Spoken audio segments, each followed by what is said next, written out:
नमस्कार दोस्तों, मैं Damodar Sharma GK with Damodar sir channel पर आपका स्वागत है। दोस्तों, आज 28 मई 2020 के करंट की बात करते हैं। थोड़ा सा लेट हो गया, सुबह नहीं डाला वीडियो, आज किसी कारणवश से लेट हो गया दोस्तों, उसके लिए माफ़ी। पहला क्वेश्चन है, हाल ही में IMF ने कोरोना से लड़ने के लिए किस देश को $700 मिलियन का ऋण देने की घोषणा की है?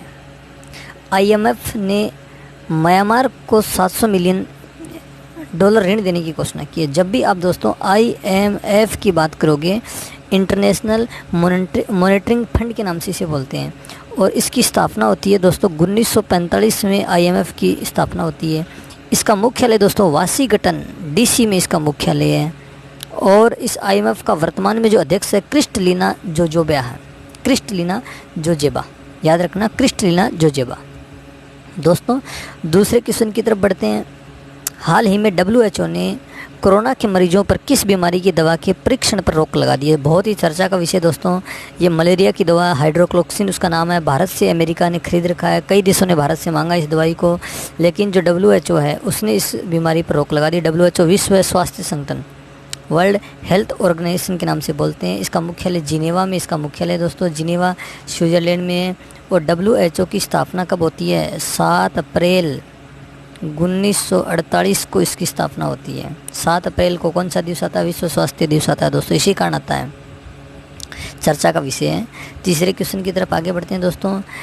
चीन से सैन्य तनाव के बीच बड़ा अच्छा क्वेश्चन है, भारत ने लद्दाख के साथ साथ किस राज्यों से जुड़े LAC पर सैन्य उपस्थिति बढ़ा दी है? दोस्तों, अच्छा क्वेश्चन है। चीन की सीमा देखो दोस्तों, उत्तराखंड के साथ लगती है, अरुणाचल के साथ लगती है, सिक्किम के साथ लगती है, और उपरोक्त सभी इन राज्यों में भारतीय सेना को बढ़ा दिया गया है।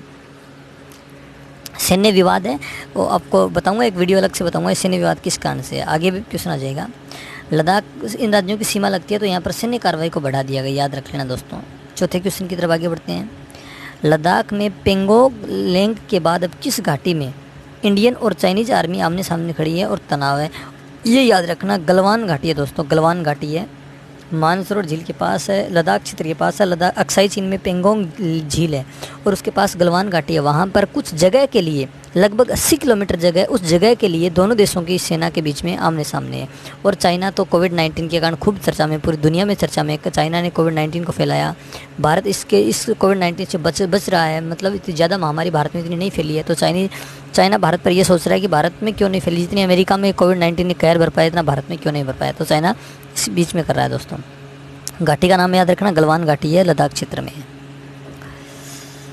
5 नंबर क्वेश्चन दोस्तों, हाल ही में किसने नेसी ग्रेस रोमन के नाम पर नया टेलीस्कोप का नाम रखा है? वो नासा ने रखा है दोस्तों। अमेरिकी अंतरिक्ष स्पेस एजेंसी है, उस एजेंसी नासा ने नेसी ग्रेस रोमन, ये खगोल वैज्ञानिक थी, और 2018 में इसकी मृत्यु हो गई। इसके नाम पर टेलीस्कोप का नाम रखा है, नासा ने रखा है दोस्तों, याद रख लेना। अगला क्वेश्चन है, अंतर्राष्ट्रीय गुमशुदा बाल दिवस कब मनाया जाता है? अच्छी बात है, अंतर्राष्ट्रीय गुमशुदा बाल दिवस दोस्तों 25 मई को मनाया जाता है, याद रखना।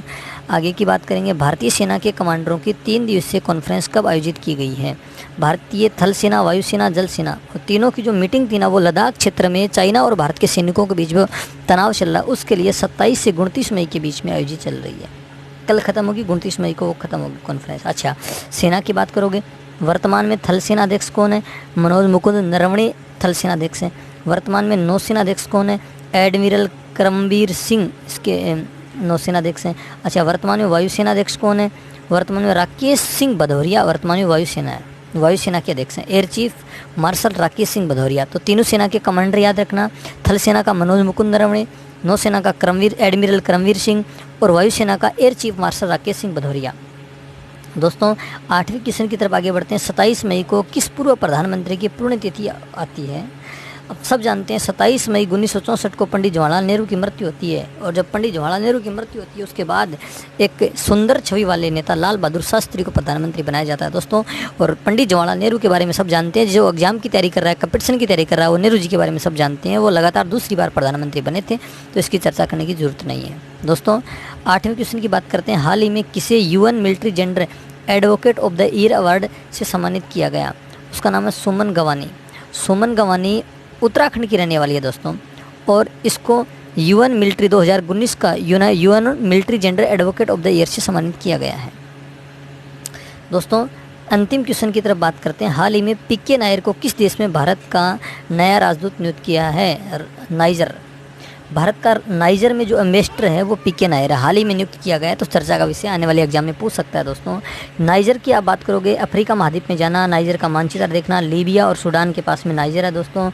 और नाइजर की यदि आप राजधानी की बात करोगे, इस नाइजर की राजधानी नियामे है, नियामे इसकी राजधानी है दोस्तों।